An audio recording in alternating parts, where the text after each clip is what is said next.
দেখবেন কথার সঙ্গে একদম মিলে যাবে। পৃথিবীতে ঋণী পুত্র কারা? আপনি আগের জন্মে তার কাছে ঋণ করে এসেছেন, এই জন্মে এসে আপনার কাছে আপনার ঘরে সন্তান হয়ে এসেছে। বাবা দুই হাত ধরে শুধু দিয়েই যাবেন সারা জীবন। বলবে বাবা মোটরসাইকেল কিনবো, টাকা দাও। যে না টাকাটা দেয়া হয়ে গেল, মোটরসাইকেল কেনা হয়ে গেল, আবার এসে বলবে বাবা টাকা দাও, শুধু দাও দাও। বাবা কোথা থেকে দেবে একবারও সেটা চিন্তা করবে। এই যে আগের জন্য আপনি তার কাছে ঋণ করে এসেছেন, এই জন্মে এসে আপনাকে তার ঋণ শোধ করতে হচ্ছে। এরা হলো পৃথিবীতে ঋণী পুত্র। শত্রুপুত্র কারা? যারা পেপার পত্রিকা পড়ে। এখন তো এই যে ফেসবুক, কত দেশ বিদেশের খবর চলে আসে। পেপারের পত্রিকার পাতা খুললে, ফেসবুকের ডাটাটা চালু করলেই দেখবেন কত খবর। দেখবেন অমুক জায়গায় অমুক সন্তান তার পিতা মাতাকে খুন করেছে।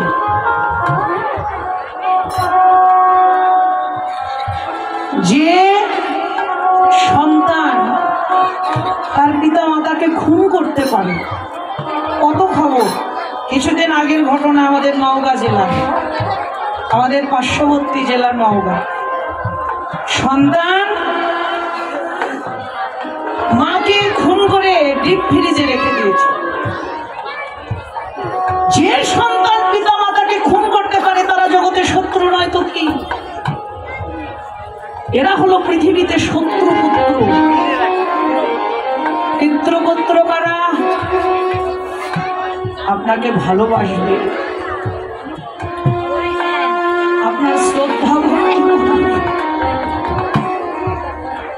আপনার সেবা করবে। এরা হলো পৃথিবীতে মিত্রপুত্র। উদাসী পুত্র কারা? যেমন আমার চৈতন্য মহাপ্রভু। এই পৃথিবীতে কিছু কিছু সন্তান আসে জগতের মঙ্গলের জন্য,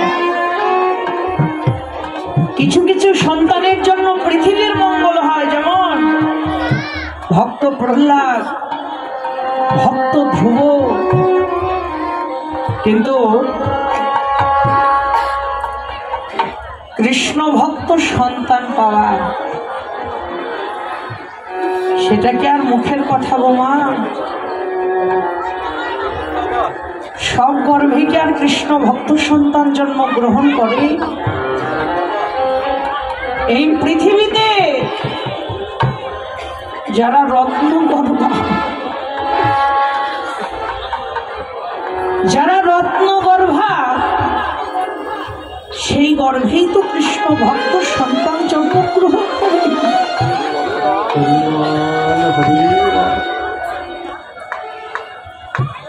মাটি যদি ভালো হয়, মাটি ভালো হলেই তো বৃক্ষ ভালো হয়। কথাই বলে না যার মা ভালো তার ছা ভালো। একটা কৃষ্ণ ভক্ত মা যদি একটা সংসারে থাকে, একটা কৃষ্ণ ভক্ত মা দ্বারাই সম্ভব সংসারের সবাইকে কৃষ্ণ ভক্ত তৈরি করা। একটা মা কৃষ্ণ ভক্ত হলে সন্তান যে কৃষ্ণ ভক্ত হয় তার প্রমাণ ওই যে ভক্ত ধ্রুব বাবা 5 বছর বয়সে সে শ্রীহরির দর্শন পেল। কেন পেল? তার মা যে ছিল কৃষ্ণ ভক্ত।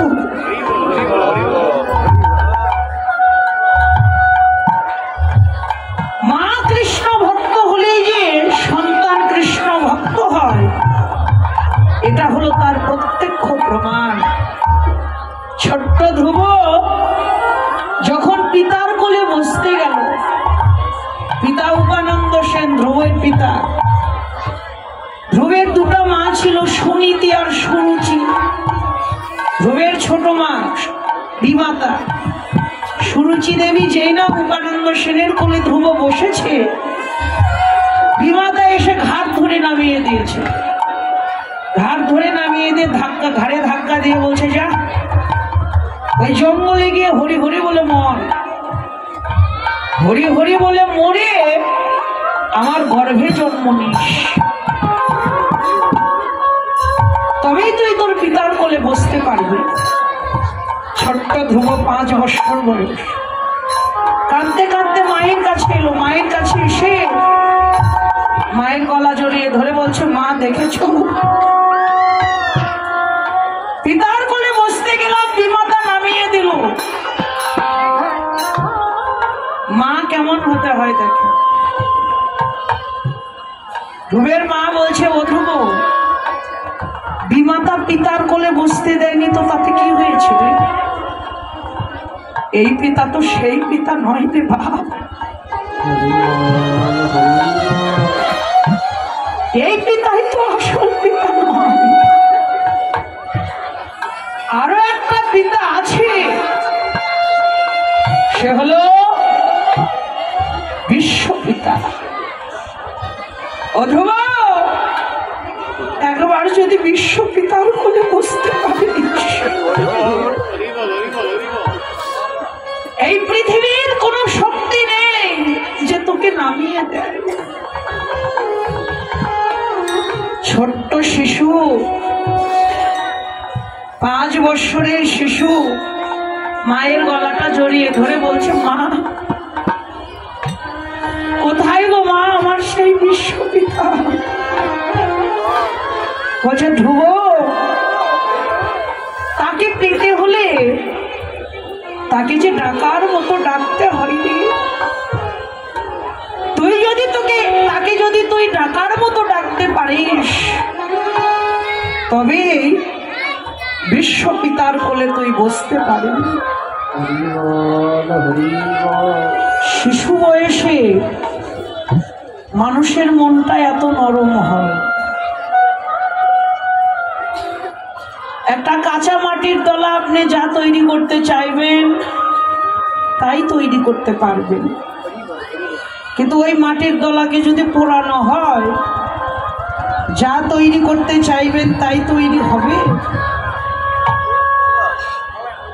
এই জন্যই তো সন্তানদেরকে ছোট্ট বয়সে, শিশুকাল থেকেই ধর্ম শিক্ষা দিতে হয়, এই পথে আনতে হয়। ছোটকাল থেকে আপনি যদি আপনার সন্তানকে ঠাকুর ঘরে নিয়ে যাওয়ার অভ্যাস করান,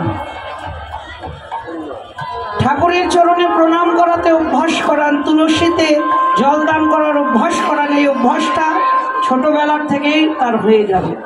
কিন্তু যখন বড় হয়ে যাবে, সে কিন্তু করতে চাইবে না, লজ্জাবোধ করবে। এটা আমাদের উচিত, প্রত্যেক পিতামাতার এটা কর্তব্য, শিশু বয়স থেকে ছেলে মেয়েকে ধর্ম শিক্ষা দেয়া, এই পথে আনা। ছোট্ট ধ্রুব মায়ের গলা জড়িয়ে বলছে, কোথায় গো মা আমার সেই বিশ্ব পিতা? ও মা, আমি যে বিশ্ব পিতার কোলে বসতে চাই। বলছে, ধ্রুব রে, তার কোলে বসতে হলে তোকে যে কঠিন সাধনা করতে হবে। যা ওই জঙ্গলে গিয়ে তুই তাকে ডাকার মতো করে ডাক। মায়ের চরণে প্রণাম করলেন, পিতার চরণে প্রণাম করলেন। উপানন্দ সেনের চরণে যখন প্রণাম করতে গেছে, ধ্রুবের বাবার চরণে যখন প্রণাম করতে গেছে, উপানন্দ সেন ধ্রুবকে ডেকে ডেকে বলছে, এই ধ্রুব, যাস না রে। আরে তোর বিমাতা আমাকে আমার কোলে তোকে বসতে দেয়নি তো কি হয়েছে? এই রাজ্যটা তো আমার, আমি এই রাজ্যের অর্ধেক রাজ্য তোকে লিখে দেব, বালক শিশু কি বলেছিল জানেন? বাবা, আমি যাইনি, যেতে চেয়েছি, তাই তুমি আমাকে এই রাজ্যের অর্ধেক রাজ্য লিখে দিতে চাইছো। আমি যদি সত্য সত্যই যাই, মনে হয় আরো বড় কিছু পাবো। রাজ্য দিয়ে কি হবে বাবা? তুমি জানো না, এই পৃথিবীর যা কিছু আমরা আঁকড়ে ধরি না কেন, কিছুই সঙ্গে যাবে না। একমাত্র যাবে তোমার কর্মটুকু। যে যেমন কর্ম করবে, ওই কর্মফলটাকে একমাত্র সাথে নিয়ে যেতে হবে। আমি রাজ্য দিয়ে কি করব? তুমি আমায় আশীর্বাদ করো বাবা,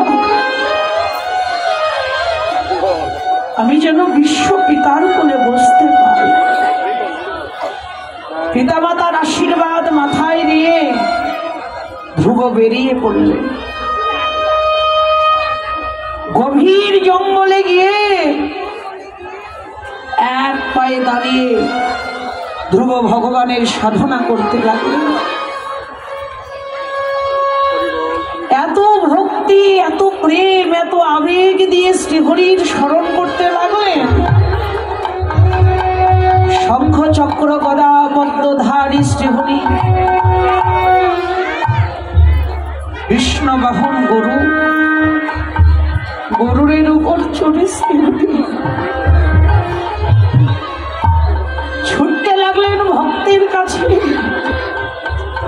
ছুটতে ছুটতে ছুটতে ছুটতে ছোট্ট ধ্রুবর পাশে এসে প্রভু মনে মনে ভাবছে, হাই রে, এমনও ভক্ত জগতে আছে। ভক্ত আছে বলেই তো পৃথিবীটা আজও আছে। ধ্রুবের কাছে গিয়ে এক পায়ে দাঁড়িয়ে ধ্রুব সাধনা করছে। প্রভু ধ্রুবের কাছে গিয়ে প্রভু ধ্রুবের অঙ্গে করটা বলিয়ে দিয়ে বলছে, ধ্রুব, ধ্রুব, নয়ন মেলিয়ে শ্রীহরির দর্শন, শঙ্খ চক্র গদা পদ্মধারী শ্রীহরিকে দেখে ছুটতে ছুটতে